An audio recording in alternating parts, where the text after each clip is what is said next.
How to use BDO Business Online Banking.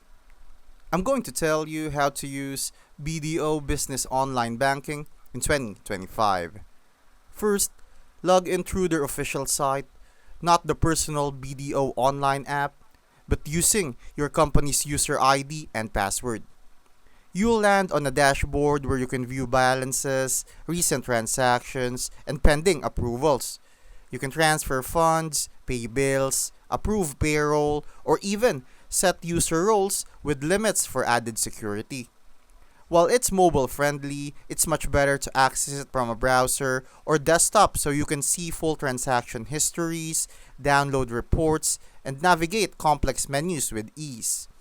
Always double check the URL to avoid phishing sites and make sure your company's authorized users are trained to avoid mistakes.